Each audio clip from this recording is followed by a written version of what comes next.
Welcome to the Culture Encounters podcast. I am your host, Chad Opie. I am an actor, I am a director, I am a teacher, and in this situation, I am a podcaster. And today we are starting the beginning of a new era, the Culture Encounters era, if you will. We're beginning a new podcast journey, and I'm so happy you're all here to share it with me. But there's one person here who I am mostly interested in speaking to today, and she's going to tell you all about how we got where we are now today with the launch of the new Culture Encounters podcast, the new Culture Encounters brand, and the new Culture Encounters initiative.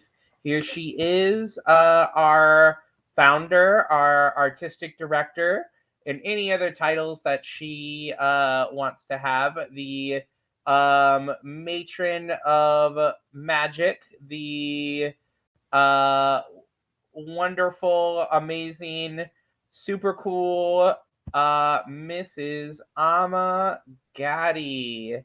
How are you, Amma? I'm fine, Chad. Thanks for having me. How are you? I'm wonderful. I'm so great. So, for those of you Funny, that I'm in might the be, background just giggling the whole time you were talking. I was like, Encounters era. who is this? Giggling? Oh yeah, yeah. I saw your face in the app that we're using. You have like a little backstage area, so I could see Amma before I could hear her. So I just saw her in the background, laughing at me trying to be a showman. So I've known Amma for about, oh my gosh, at this point, almost 8 years now. Mhm. It's crazy. So what we're gonna do today, let's kind of set the stage a little bit for our friends. So before Culture Encounters, for anybody new, we were the Next Star Arts program. Mhm. And this was a nonprofit arts initiative, that Amma founded and was the artistic director for. And we did a lot of really cool stuff together Yep. for several years, from 2015 to 2020. We every semester would do some sort of performance for children, right? Right. We would do some sort of performance for children with children, based on teaching leadership and life skills through the arts. Mhm. So I'm just kind of painting the picture, and we'll talk to where Amma was in what was going on back in the world. So but let's go to let's rewind Mhm. back to 2020. Yeah. March of 2020. Mhm. We had just done we had just taken on Next Star out on the road. We normally performed in a singular location, but then we took it on the road. We performed Alice in Christmas Land the previous semester in different retirement communities across Richmond. Mhm. Um, and things were going well. I would say that was, I think, our one of our stronger performances, Mhm. in my opinion. Right. Things were going well. Mhm. Um, March 13th, I think, is specifically the date I remember. Um, we get the call from school that, hey, the world is shutting down, everything is changing, Yeah. due to COVID. And a few days later, I believe it may have even been that day, I'm not sure. I get a call from Alma, about that, saying, hey, we need to at least shut down for a week or two and figure out what's going to happen. Mhm. And then time happens. We do find that the world is not going to reopen up right away, Right. um, in the coming weeks. We were working on the Lorax at the time, and we decided the decision was made, Mhm. um, that we would have to indefinitely postpone that. Mhm. Um, talk me through what was going through your mind at that time, back in 2020. If you can get yourself back Yeah. into kind of that headspace, where were you at that time? Um, what was going through your mind when you saw, okay, the world is shutting down, and in this thing that I've worked, forever on, Yeah. for the last this thing that had been your life for 5 years at this point, is gonna, not be there anymore, at least in the way that it had been. Mhm. Do the wheels, I guess, what I'm asking, were the wheels already turning of, okay, how do we make this work, or where was your head at, and where was your heart at that time? Well, that's a great question. I think in that time it was more in survival mode. I Right. honestly wasn't thinking where we going as an organization, what's going to happen. It was more, how do we keep safe? How do we move on, right? So there's so many moving parts, and for me as a wife and a mother, of course I'm thinking my family as well, right? What are we doing? How are we navigating this? I remember though is that weekend of the 13th, we still went ahead and had a meeting for Next Star. And it's interesting because there was a new boy who had just joined that week, and he showed up, and I think another child showed up, and no one else showed up. And we were there for maybe an hour or so. I think I it was do just me, vaguely my recall kids. that. Yeah, I think it was just me, my kids, this new child, and I can't remember who else was there. And it was at that point that I realized that this is real, that people are not going to come out. No child is going to come out, in that we are in this. It was almost, you could feel the Yeah. fear of the unknown, the fear of what is going to happen, right? And so anyway, just fast forward from that, we were also in the midst of planning, the Lorax was also planning a summer camp, because we had just had a successful one in 2019, and Right. so 2020 was going to be this big one that we were going to do after the 2018 2019 success. And then COVID hit, and so at that point we're thinking, okay, we need to figure something out. I had no idea what Zoom was. Now we all know Zoom and all these other platforms, StreamYard, all those things. We didn't know anything about these platforms. But the good thing was a board member, Marilyn, at that point, knew about the technology of Zoom and what Zoom could be used for. And she had a Zoom account at that point. And so she graciously offered her Zoom account.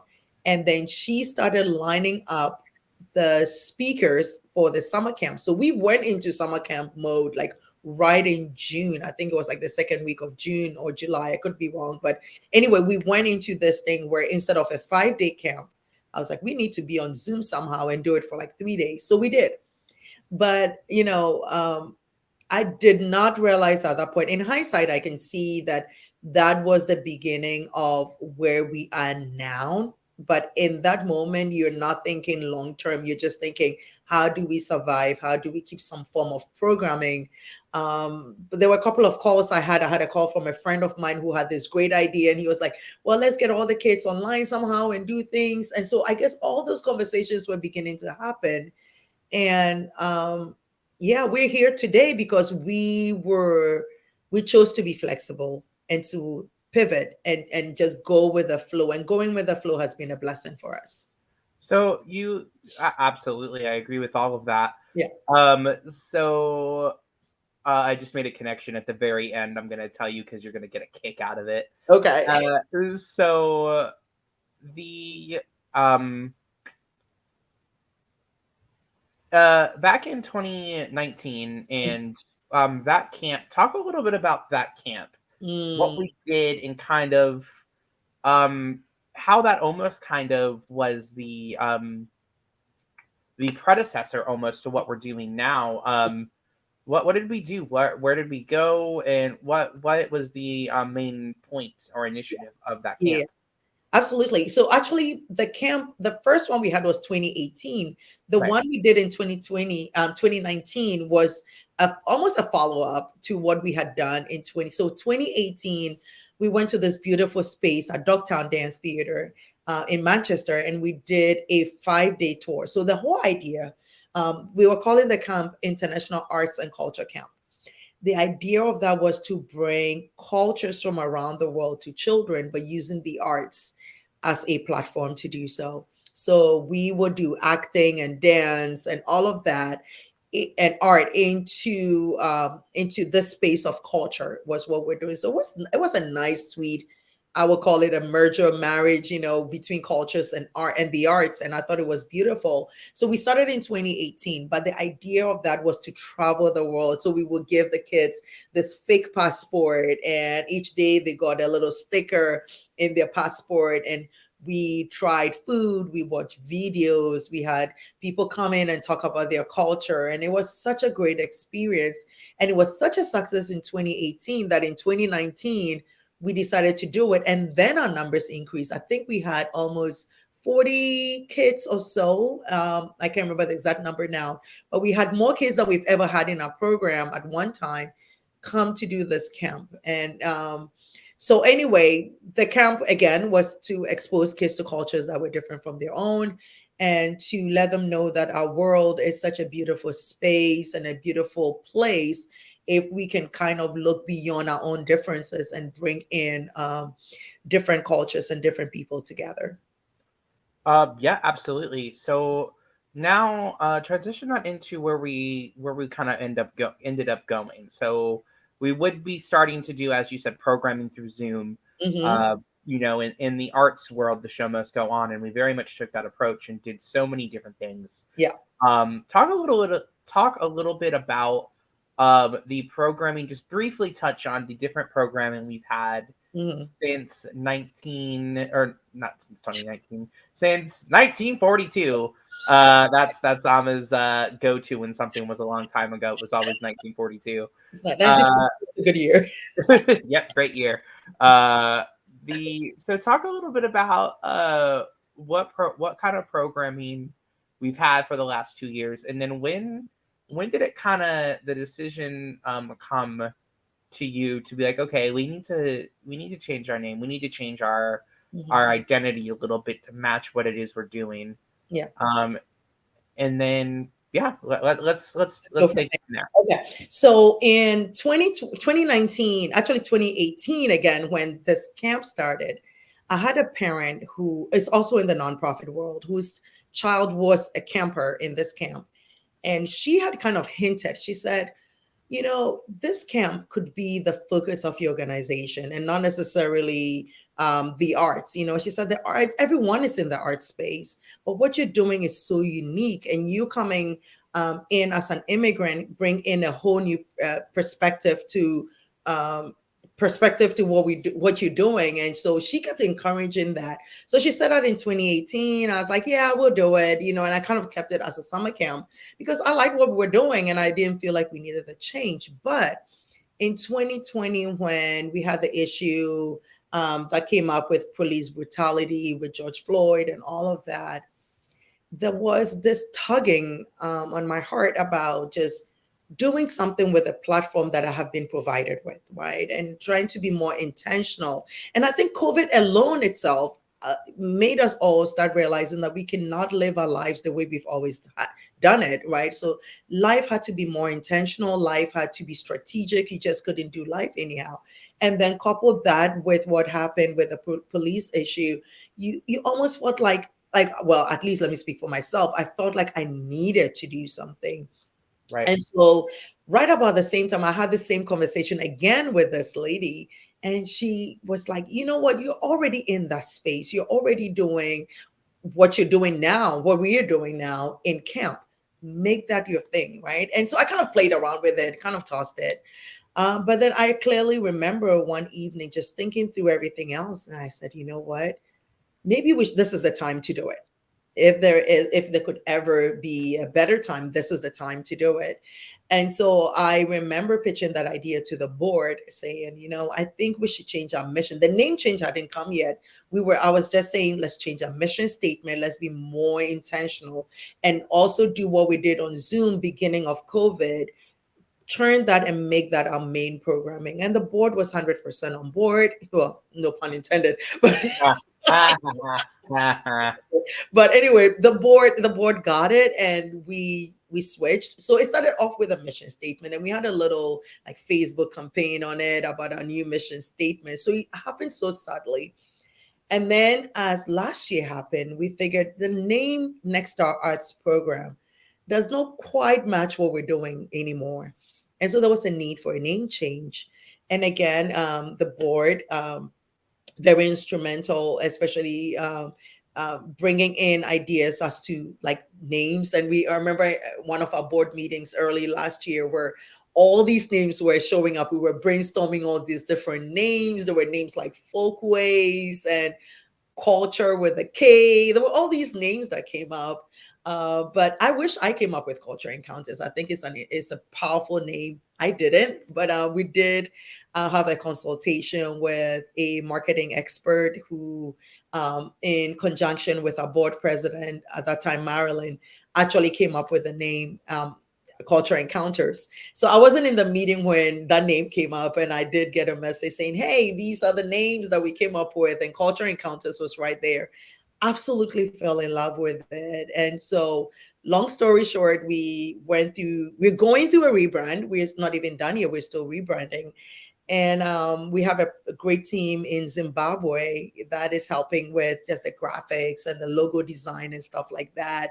And so somewhere up on our screen, I see our logo, but Mhm. that was designed by a company in Zimbabwe that has really come alongside us, helping us with web design and all of that. But yeah, that's it's a long journey, but I'm just excited about the change, the feel, the look, and the momentum that comes with a name change as well. So yeah, that's where we are.